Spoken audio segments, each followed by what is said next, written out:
Hello दोस्तों, नमस्कार। स्वागत है आप सभी का एजुकेशन मंत्रा में। दोस्तों, इस वीडियो में हम बात करने वाले हैं 69,000 शिक्षक भर्ती से जुड़ी हुई कुछ महत्वपूर्ण अपडेट, जैसे कि सुप्रीम कोर्ट में सुनवाई जो होने वाली है उसके बारे में सूचना, और साथ ही साथ इको गार्डन में कुछ गतिविधियां हुई हैं उस पर हम चर्चा करेंगे। और जीआईसी प्रवक्ता भर्ती में बड़ा बदलाव हो चुका है।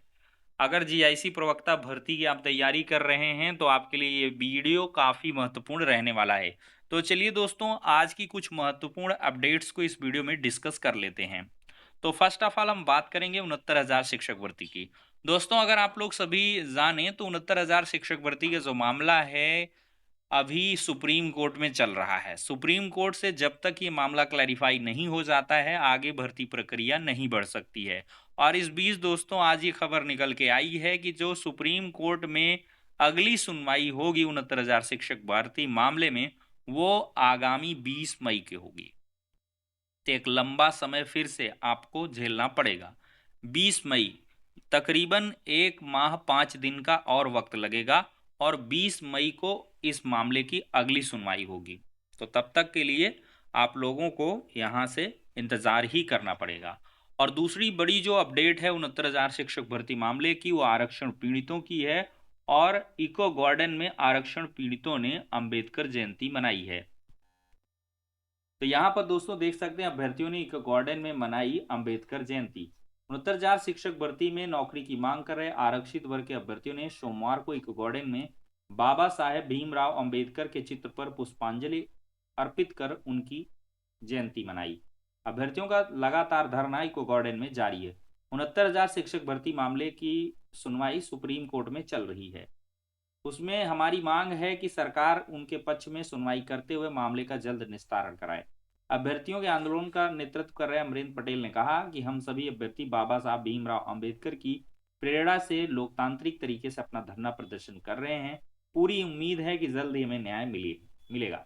हमारी मांग है कि सरकार सुप्रीम कोर्ट में अधिवक्ता भेजकर मामले की सुनवाई कराकर जल्द मामले को निस्तारित कराएं, क्योंकि हम आरक्षित वर्ग के अभ्यर्थी हाईकोर्ट से इस लड़ाई को जीत चुके हैं।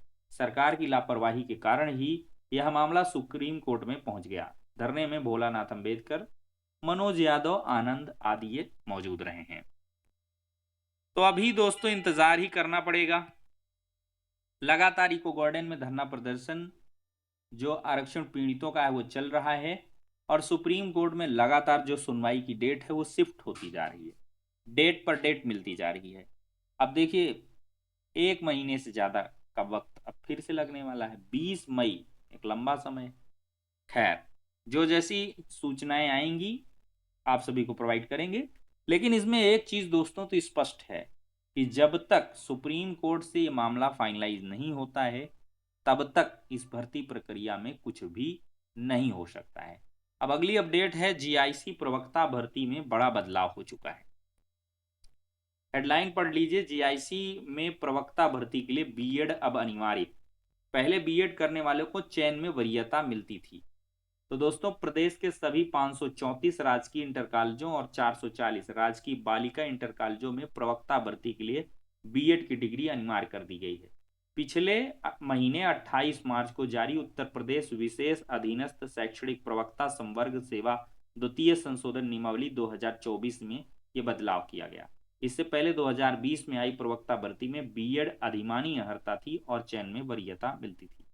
राष्ट्रीय अध्यापक शिक्षा परिषद यानी कि एनसीटी ने 16 दिसंबर 2014 को जारी अधिसूचना में प्रवक्ता भर्ती के लिए न्यूनतम 50% अंकों के साथ बीएड को अनिवार्य कर दिया था। केंद्रीय विद्यालयों में पीजीटी भर्ती प्रक्रिया में भी बीएड अर्हता अनिवार्य है। यूपी के राजकीय इंटर कॉलेजों की प्रवक्ता भर्ती की संशोधित नियमावली में बीएड को अनिवार्य तो किया गया है, हालांकि न्यूनतम 50% अंक का प्रतिबंध नहीं है। अपर शिक्षा निदेशक राजकीय अजय कुमार द्विवेदी का कहना है कि राजकीय माध्यमिक विद्यालयों की शिक्षक भर्ती की नियमावली में संशोधन हो चुका है और उसका गजट जारी हो गया है। अब संशोधित नियमों के अनुसार ही शिक्षक भर्ती की जाएगी। माध्यमिक शिक्षा विभाग ने उत्तर प्रदेश लोक सेवा आयोग को प्रवक्ता के 1658, जिसमें 836 महिला और 822 पुरुष के रिक्त पदों का अधियाचन भेजा है, और अगले महीने भर्ती के लिए आवेदन शुरू होने की उम्मीद भी है। ये काफी इंपॉर्टेंट न्यूज है। दोस्तों, कुछ विषयों में छूट है। संशोधित नियमावली में कुछ विषयों में बीएड की अनिवार्यता में छूट दी गई है। गृह विज्ञान महिला शाखा, सिलाई महिला शाखा, कला पुरुष शाखा, वाणिज्य सैन्य विज्ञान पुरुष शाखा में आवेदन के लिए बीएड अनिवार्य नहीं है। समकक्ष शब्द को नियमावली से हटाया गया। तो दोस्तों, प्रवक्ता और एलटी सहायक अध्यापक भर्ती के संशोधित नियमावली की सबसे खास बात यह है कि समकक्ष शब्द को पूरी तरीके से हटा दिया गया है। हर बार भर्ती के समय समकक्ष शब्द की आड़ में ही मुकदमेबाजी होती थी और चयन प्रक्रिया में जो समय है वो काफी लग जाता था। संशोधित नियमों में हर विषय के लिए मान्य डिग्री का नाम स्पष्ट लिख दिया है ताकि भविष्य में कोई विवाद ना हो। प्रवक्ता इतिहास की योग्यता का विवाद भी खत्म हो गया है। प्रवक्ता भर्ती की संशोधित नियमावली में इतिहास विषय को लेकर होने वाले विवाद पर विराम लग गया है। संशोधित अर्हता में प्रवक्ता इतिहास के लिए प्राचीन, मध्यकालीन और आधुनिक इतिहास में स्नातकोत्तर उपाधि को मान्य किया गया है। पहले नियमावली में सिर्फ इतिहास विषय लिखा था। कुछ विश्वविद्यालय ऐसे जिनकी डिग्री पर प्राचीन इतिहास, मध्यकालीन इतिहास या आधुनिक इतिहास लिखा होता है, इन डिग्रीधारियों के आवेदन पर विवाद होता था और अभ्यर्थियों को कोर्ट के चक्कर लगाने पड़ते थे। 2 विषयों में नहीं होगी प्रवक्ता भर्ती। देखिए, प्रवक्ता के 2 विषयों में अब भर्ती नहीं होगी। संशोधित नियम में प्रवक्ता भूगर्भ शास्त्र यानी कि पुरुष शाखा और अभियंत्रण पुरुष शाखा दोनों का जो विषय था उसको निकाल दिया गया है। अब इन विषयों पर प्रवक्ता भर्ती होगी ही नहीं। अगली अपडेट है दोस्तों, प्रयागराज के 10 केंद्रों पर होगी असिस्टेंट भर्ती प्रोफेसर की।